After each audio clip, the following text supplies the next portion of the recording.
वज़ीर-ए-आज़म नरेंद्र मोदी प्रधानमंत्री संग्रहालय का इफ्तिताह किया। ये म्यूजियम दिल्ली के नेहरू मेमोरियल म्यूजियम और लाइब्रेरी कॉम्प्लेक्स में बनाया गया। वज़ीर-ए-आज़म मोदी ने इस मौके पर टिकट खरीदा और संग्रहालय का दौरा किया। दिल्ली में 3 मूर्ति भवन, जिसकी अब तक शिनाख्त नेहरू मेमोरियल म्यूजियम से की जाती थी, अब प्रधानमंत्री संग्रहालय के नाम से जाना जाएगा। इस म्यूजियम में मुल्क के पहले वज़ीर-ए-आज़म पंडित जवाहरलाल नेहरू से लेकर मौजूदा वज़ीर-ए-आज़म नरेंद्र मोदी तक तमाम वज़ीर-ए-आज़म के फ़लसफ़े हयात को तफसील से जमा किया गया है।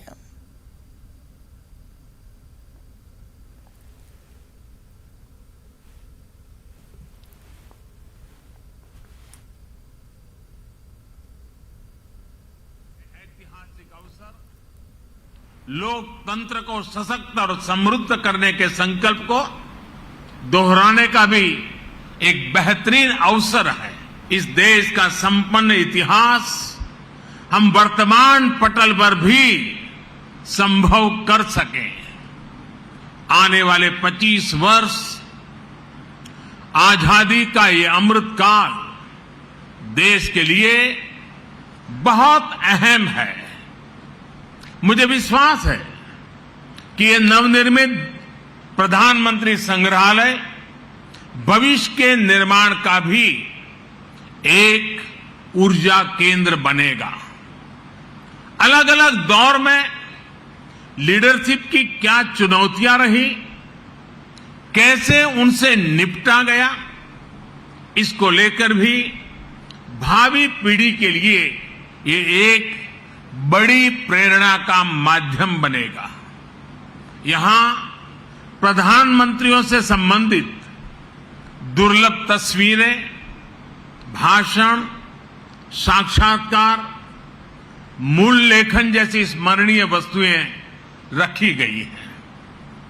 साथियों, सार्वजनिक जीवन में जो लोग उच्च पदों पर रहते हैं, जब हम उनके जीवन पर दृष्टि डालते हैं तो ये भी एक तरह से इतिहास का अवलोकन करना ही होता है।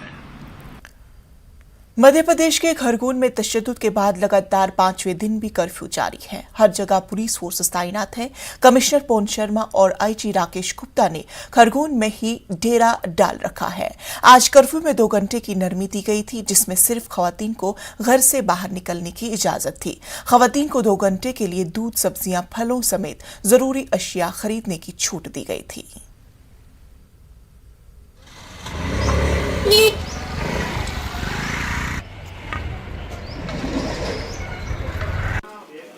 प्रशासन के द्वारा 2 घंटे की छूट दी है। विशेष रूप से महिलाओं को छूट दी गई। आप देख सकते हैं किस प्रकार से महिलाएं पहुंची हैं और विशेष रूप से किराना दुकान पे भीड़ देखी जा रही है। हमारे साथ कुछ महिलाएं मौजूद है, आइए उनसे जानते हैं क्या हाल है, कैसे परेशान थे। परेशान है, छोटे छोटे बच्चे रो रहे हैं, दूध के लिए बिस्किट नहीं मिल रहा है, दूध नहीं मिल रहा है, कुछ भी तेल नहीं है, कुछ भी परेशानी इतनी हो रही है महिलाओं को। रोज टक्का टक लाने वाले, खाने वाले बहुत परेशान है। ठेला चलाने वाले बच्चे ऐसे भागते फिर रहे छोटे छोटे से, पर दूध भी नहीं मिल रहा है। तो सरकार से हमारा निवेदन यह है कि सब चीज की सुविधा भेजे हमें, बस। लोग आग्रह कर रहे हैं, आग्रह भी कर रहे हैं लोग। आप भी पहुंचे थे सामान लेने, आप क्या कहना चाहेंगे? चल रहा है। हाँ सर, हम भी बहुत 4-5 दिन से परेशान है। हमारे कुछ भी नहीं था खाने के लिए, हमारे यहाँ भी काम धंधे सब बंद है और बहुत परेशान है। तो क्या क्या लिया आपने? हमने दाल ली है, वो तेल लिया है और पेस्ट वेस्ट, मंजन, बिस्किट कुछ नहीं था बच्चों के लिए भी, तो हम आए हैं सर लेने के लिए। लोग जमकर खरीदारी कर रहे हैं। आप क्या कहना चाहेंगे जिस प्रकार से अभी ये रमजान चल रहा है, क्या कहना चाहेंगे? रमजान के महीने में हर चीज़ की सुविधा होना चाहिए, लेकिन अभी इस वक्त तो कोई भी सुविधा है नहीं और सब परेशान है। और बस और क्या, सब परेशान है, अपने घरों में बैठे। लोग कुल मिला के कह रहे हैं कि उनको खरीदारी करना था। विशेष रूप से रमजान का महीना भी चल रहा है और वैसे भी लोगों को कहना था कि इस प्रकार की उनकी जानकारी नहीं थी। नवरात्रि चल रही थी, नवरात्रि समाप्त हुई थी, घर में सामान नहीं था। लोग अब सामान के लिए निकले हैं और आप भी देख सकते हैं किस प्रकार की भीड़ लगी हुई है। लोग लगातार सरकार से अपील कर रहे हैं कि उनको जो खाने पीने की सुविधा या अति आवश्यक चीज़ें उसकी सुविधा मुहैया कराई जाए। आशुतोष पुरोहित, न्यूज़ 18 खरगोन। खरगोन में पथराव, हिंसा और आगजनी की घटना के बाद अब सामान्य हालत होते जा रहे हैं। पूरी तरीके से पुलिस की और प्रशासन की नियंत्रण में स्थिति है। हमारे साथ खुद जिले के जो डिस्ट्रिक्ट मजिस्ट्रेट हैं अनुग्रह पी मौजूद है। मैडम, किस प्रकार के हालात है? जिस प्रकार से कर्फ्यू लगा था और अब स्थिति सामान्य हो रही है, आज छूट भी दी गई है। हमने जो है सभी एरिया में राउंड भी लगातार और पेट्रोलिंग चल रहा है।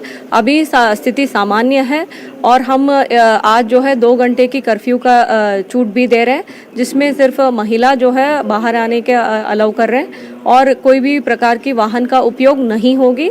सिर्फ 4 प्रकार की दुकान खुल सकती है, दूध, किराना और सब्जी और मेडिकल दुकान खुल सकती है। बाकी जो है 12 बजे दोबारा जो है कर्फ्यू चालू हो जाएगी। सभी लोग से अनुरोध है ये छूट का उपयोग करा लीजिए और आपकी नज़दीकी दुकान पर ही जो है खरीदी करा लें। मैडम, एक और सवाल था। जिस प्रकार से सोशल मीडिया पे अब कुछ अफवाह का दौर चल रहा है, कुछ पलायन के अफवाह की बात की जाती, कहीं मकान खाली करने की बात की जाती, इसको लेकर किस प्रकार की अब कार्रवाई चल रही है? हमने जो है लगभग 30 घर जो है हमने स्वयं विजिट किया है। मोहल्ला जहाँ ये ऐसे हुआ है वो उसमें जो है विजिट किया, उन लोगों से बात किया है। वो सभी लोग जो है बहुत कॉन्फिडेंट और पॉजिटिव है। वो यहीं रहना चाह रहे हैं और वो बता रहे हैं इसके बाद जो है ऐसे घटना खरगोन में कभी नहीं होना है। उसके हिसाब से जो है शांति का माहौल जो है बनाना चाहते हैं। तो ये बिल्कुल रूमर्स है, इसके ऊपर कोई विश्वास नहीं करें। और सभी से ये भी अनुरोध है, 2-3 बदमाश लोग ने जो कार्रवाई किया है, ऐसे जो घटना किया है, उनके वजह से पूरा समुदाय के ऊपर आप लोग का कोई भी जो है हेट्रेड या जो है भय नहीं होना चाहिए। ये थी डिस्ट्रिक्ट मजिस्ट्रेट, जिनका सीधा और साफ कहना है कि स्थिति बिल्कुल सामान्य बन रही है और पूरी तरीके से पुलिस के नियंत्रण में। अफवाहों पे ध्यान न दें और जिस सोशल मीडिया पे जो दुरुपयोग हो रहा है उसको लेकर भी कार्रवाई की जा रही है। आशुतोष पुरोहित, न्यूज़ 18 खरगोन। मध्य प्रदेश के खरगोन में हुए हालिया तशद्दुद के पीछे की गई दर्दनाक कहानियां सामने आ रही हैं। हुजूम में तशद्दुद का निशाना बनने वाले बहुत से लोगों के साथ हुए जुल्म की वीडियोस सोशल मीडिया पर शेयर की जा रही है। उनको देखकर हमलावरों के अजाइम का अंदाजा लगाया जा सकता है। इन वीडियोस में एक मुस्लिम नौजवान मुबैना तौर पर अपने साथ पेश आने वाले वाक़े के बारे में बता रहे हैं। AIMIM लीडर असदुद्दीन ओवैसी ने भी इस वीडियो को रिट्वीट किया है। नौजवान का कहना है कि अगर पुलिस न आती तो बड़ा हादसा हो जाता और हम में से कोई भी बच न पाता। मलिक जी, पूरा नाम बताइए। मेरा नाम अब्दुल मलिक है। अब्दुल मलिक जी। किस गांव से हैं आप? मैं कुकडोल रहता हूँ।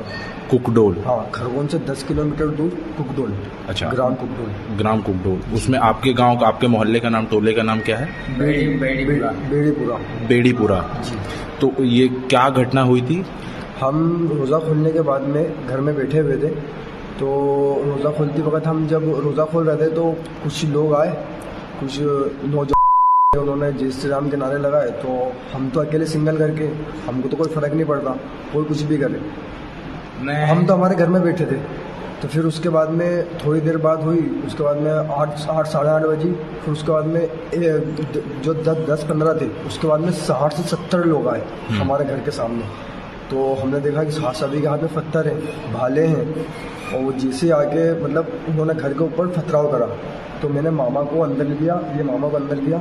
मामा को अंदर करने के बाद में, ये आपके मामा हैं? हाँ, ये मेरे मामा हैं। अच्छा। मेरे मामा को मैंने अंदर किया। अंदर करने के बाद में मेरी जो बाइक थी, दोनों बाइक थी, उसको भी तोड़ फोड़ कर दी। घर के लाइट लगे तो वो भी तोड़ फोड़ कर दिए। जब पीछे के दरवाजे हमने, मतलब जो किचन का दरवाज़ा था, वो पीछे वाला दरवाज़ा, जो दरवाजे थे उसको भी तोड़ के इधर से भी अंदर आ गए, इधर से भी अंदर आ गए। पापा को ले लिए, पापा का खलबट्टा मतलब यहाँ से पूरा बाहर हो गया है। ठीक है। उसके बाद में सर हमको बोल रहा है कि आप जय श्री राम के नारे लगाओ। तो बोला हम, मतलब आप हमसे मोहब्बत से बोले ना तो हम लगाएंगे, आप हमारे से ज़बरदस्ती करें। अब फिर उसके बाद में फिर बोल रहे हैं कि तेरी बहन के साथ मेरी मम्मी के कपड़े फाड़े। सर, मेरी मम्मी को मैं यहाँ नहीं रख सकता ना, लेकिन मेरी मम्मी को मैंने अभी घर पे भेजी है। मेरे चाचू का घर है यहाँ पर सुखपुरी के अंदर, वहाँ पर मेरी मम्मी को भेजी है। अभी वहाँ पर कपड़े चेंज करके उनकी भी MLC बनी है। पुलिस वालों ने कल नाम लिखे, उनके नाम से 15 जनों की रिपोर्ट करी है। उसके बाद में अभी मम्मी को वहाँ पर भेजी है। मम्मी थोड़ी देर में वापस यहाँ पर आएंगे। अच्छा, पिताजी कहाँ हैं आपके? मेरे पिताजी को भी मतलब पूरे कपड़े फट गए थे, खूने। मामा को 2-3 पत्थर मारे, तो मामा को सर पे 10 टाके आए हैं। यहाँ पर आए, मेरे जो एक कमर है इसके ऊपर फर्सी डस्ट की इतनी बड़ी।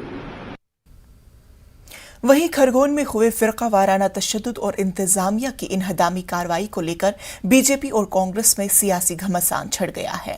बीजेपी के जरिए मकानों की इनहदामी कार्रवाई को जहां हक बजानिब करार दिया गया, वहीं सरकार और निजी इमलाक को हुए नुकसान की वसूली का भी ऐलान किया गया है। दूसरी जानिब कांग्रेस ने मजलूम लोगों के घर मुनहदिम किए जाने की कार्रवाई की मजम्मत करते हुए उनके साथ खड़े होने का भी ऐलान किया। मध्य प्रदेश सरकार ने एक्शन लिया है। हम अपराधियों को किसी भी कीमत पर छोड़ेंगे नहीं। दंगाई ये कान खोलकर समझ लें कि दंगाई करना और आगजनी करना, लूटपाट करना, ये पुरानी आदतें हुआ करती थी। ये बदल दें। अब कांग्रेस का शासन नहीं है, भारतीय जनता पार्टी का शासन है। अगर आप दूसरों का घर जलाओगे तो आपके घर पर बुलडोजर चलाया जाएगा। आप दूसरों के सर पर पत्थर मारोगे तो आप भी सुरक्षित नहीं रहोगे और आपके बाप दादों से और आपसे डंडे मार मार के आपकी संपत्ति बेचकर जिनका दूसरों का नुकसान हुआ उसकी भरपाई की जाएगी। इसलिए मेहरबानी करके शांति से रहिए, सद्भावना से रहिए, मिलकर रहिए, एक दूसरे को शुभकामनाएं देकर रहिए। लेकिन अगर किसी के जुलूस जलसे पर आपने अगर पत्थर फेंके तो आपका घर जमींदोज कर दिया जाएगा, आपका घर नेस्त नाबूद कर दिया जाएगा। जो शय मिली हुई है, जिस तरह से बीजेपी इसको सब चीज़ों को प्रायोजित कर रही है, इस सब की हम निंदा भी करते हैं और ये कहना चाहते हैं, डी साहब यही कहा है कि वहाँ शांति बहाल हो, लोगों के रोज़मर्रा की चीज़ें उनको वहाँ पर मिले और इसकी जांच हो और जांच होने के बाद जो भी दोषी हैं उसके खिलाफ कार्रवाई हो और जो निरपराध लोग हैं जिनने कोई वो नहीं किया और उनके मकान अगर तोड़े गए हैं तो कांग्रेस पूरी ताकत से उनके पक्ष में खड़ी रहेगी, उनकी लड़ाई लड़ेगी, ये उनकी बात करेगी। राजस्थान के वजीर आला अशोक गहलोत ने मध्य प्रदेश के खरगोन में मुश्तबा मुलजमीन के मकानात मुनहदिम किए जाने की सख्ती से मजम्मत की है। तेजस्वी सूर्या, नाम तो तेजस्वी सूर्या, और यहाँ पर आप देखिए किस काम के लिए आए। आप बताइए कि करौली के अंदर जो कुछ भी हुआ, बहुत अनफॉर्चुनेट घटना थी, उसकी हम सबने निंदा करी और उस वक्त ही मैंने कहा ये लोग आग लगाने का काम करते हैं। आपको याद होगा, और देश के अंदर अनेकों राज्यों के अंदर दंगे भड़क गए, आग लग गई और उनके मकान तोड़े जा रहे हैं। आप बताइए किसने अधिकार दिया आपको? ये अधिकार तो मुख्यमंत्री प्रधानमंत्री के पास भी नहीं होता है कि आप बिना कोई तफ्तीश के, बिना किसी को दोषी ठहराए हुए आप जाके किसी का मकान तोड़ दो। आप बताइए क्या बीतती होगी जो निर्दोष भी है उसके अंदर। एक तरफ हमें कहते हो करौली के अंदर निर्दोष लोग पकड़े जा रहे हैं और एक तरफ क्या वो निर्दोष लोग पकड़े जा रहे हैं, क्या राजस्थान सरकार जाके उनके मकान को, क्योंकि अरेस्ट हो गए हैं, उनके मकान को बुलडोजर चला दो उसका पर। एक आप बताइए बुलडोजर चलाना, मकान को ध्वस्त करना पूरा जहाँ वो रहते हैं, क्या बीतती होगी। कल रात को मैं देख रहा था टीवी, क्या क्या मकान किस रूप में गिराए गए हैं, क्या वो रो रहे थे, गरीब लोग थे वो। और आपने कह दिया कि तो उनके नाम आ गए अभियोग के अंदर, अभियुक्त बन गए, मकान गिरा रहे हैं। ये अधिकार किसी के पास नहीं, ये अधिकार सिर्फ कानून के पास नहीं। ये देशवासियों को, प्रदेशवासियों को और विशेष कर नौजवानों को समझना पड़ेगा कि देश किस दिशा में जा रहा है, वरना वो भुगतेंगे आने वाले जमाने के अंदर। ब्रेक के बाद इस्तकबाल। मध्य प्रदेश के खरगोन में 10 अप्रैल को हुए फिरका वाराना तशद्दुद में पीएफआई के कनेक्शन का मामला निकलकर सामने आया है। खरगोन तशद्दुद में पीएफआई फंडिंग को लेकर मध्य प्रदेश बीजेपी के सदर वीडी शर्मा ने बड़ा बयान दिया है। एमपी बीजेपी सदर वीडी शर्मा का कहना है कि इस तरह के तशद्दुद के मामले में पीएफआई फंडिंग करता रहा है। पहले भी पीएफआई ने इस तरह के मामले में फंडिंग की है। मध्य प्रदेश से हमारे नुमाइंदे मेहताब आलम हमारे साथ जुड़ चुके हैं। मेहताब आलम, अब खरगोन मामले में पीएफआई की फंडिंग का मामला सामने आया है, क्या कुछ है तफसील? पीएफआई फंडिंग का जो मामला आया है, मध्य प्रदेश भारतीय जनता पार्टी की सत्र ने इस बात को जो है अपने बयान में, जो आज वो सुबह वहां पर डॉक्टर भीमराव अम्बेडकर की जयंती तकरीब में गए तो वहां पर मीडिया के सवालों के जवाब देते हुए उन्होंने कहा कि वहां पर फंडिंग की और फंडिंग ये पहली बार नहीं बल्कि इस तरह के मामले में पीएफआई पहले भी फंडिंग करता रहा है। उस मामले को लेकर जो है जहां पर उन्होंने पीएफआई को तनकीद का निशाना बनाया, उन्होंने कांग्रेस को और कांग्रेस के साथ साथ साबिक वजीर आला दिग्विजय सिंह को भी तनकीद का निशाना बनाया। लेकिन भारतीय जनता पार्टी के सदर के बयान पर कांग्रेस ने सख्त जो है तनकीद की है और मध्य प्रदेश कांग्रेस के सीनियर लीडर पीसी शर्मा जो साबिक वजीर भी हैं, उन्होंने इस पर हुकूमत को घेरने की कोशिश की। उनका कहना है कि अगर पीएफआई की फंडिंग की खबर बात जो है सदर कह रहे हैं कि ये मध्य प्रदेश हुकूमत की बड़ी नाकामी है, और अगर यहाँ पर हमारी इंटेलिजेंस और हुकूमत के पास अगर इस तरह की खबर थी तो उस पर अब तक कार्रवाई क्यों नहीं की गई। दरअसल हुकूमत अपनी नाकामी को छुपाने के लिए अलग अलग तरीके से बयान देकर जो है इन तरह के मामलों को लोगों को गुमराह करने की कोशिश कर रही है। जी मेहताब आलम, ये बताए कि जिस तरह का ये अभी इल्जाम है, क्या ये इल्जाम अभी साबित हो पाया है कि अभी इल्जाम को साबित होने में अभी वक्त लगेगा या कुछ और मराहिल इसमें पेश है? देखिए, इल्जाम के साबित होने में भी वक्त लगेगा क्योंकि तशद्दुद के हुए 5 दिन हो गए और वहाँ पर कर्फ्यू लगा हुआ है, और कांग्रेस ने जो वहाँ पर जो जांच जो है कमेटी तश्कील दी थी उसको भी वहाँ पर जाने नहीं दिया गया है तो कर्फ्यू की वजह से। तो कांग्रेस के जो है सज्जन सिंह वर्मा, जिनके क़यादत में तश्कील जांच कमेटी को जाना था, उसने कहा कि जब कर्फ्यू खत्म होगा कांग्रेस इसकी जांच करेगी। और यहाँ पर भारतीय जनता पार्टी के सदर ने जो बयान दिया है, अभी ये बयान है, इसकी कोई तस्दीक नहीं की गई है, लेकिन एक बड़ी पार्टी के सदर अगर इस तरह का बयान दे रहा है तो उसको जो है हल्के में नहीं लिया जा सकता है। पीएफआई का अगर मामला है तो उस पर जाहिर सी बात उसकी तस्दीक की जानी चाहिए और उसकी जांच भी की जानी चाहिए, और वो लोग जो फंडिंग कर रहे हैं उनके खिलाफ भी सख्त कार्रवाई की जानी चाहिए। बहरहाल मेहताब आलम, इस तरह के तशद्दुद के बाद इस तरह के बयानात का आना लाजमी तौर पर है। अब देखने वाली ये बात होगी कि ये बयानात किस तरह से साबित हो पाते हैं। तफसीलात के लिए बेहद शुक्रिया। उत्तर प्रदेश के नायब वजीर आला ब्रिजेश पाठक ने नफरत के इस माहौल में अमन और यकजहती का पैगाम दिया है। ब्रिजेश पाठक का एक वीडियो वायरल हो रहा है जिसमें ब्रिजेश पाठक ने अजान की आवाज सुनकर अपनी तकरीर को रोक दिया और खामोशी इख्तियार कर ली। अजान खत्म होने के बाद ब्रिजेश पाठक ने अपनी तकरीर को दोबारा शुरू किया। ब्रिजेश पाठक लखनऊ के इंदिरा नगर में बाबा साहब अम्बेडकर जयंती से मुतालिक एक प्रोग्राम में खिताब कर रहे थे। इसी दौरान उनके करीब की मस्जिद में अजान शुरू हो गई।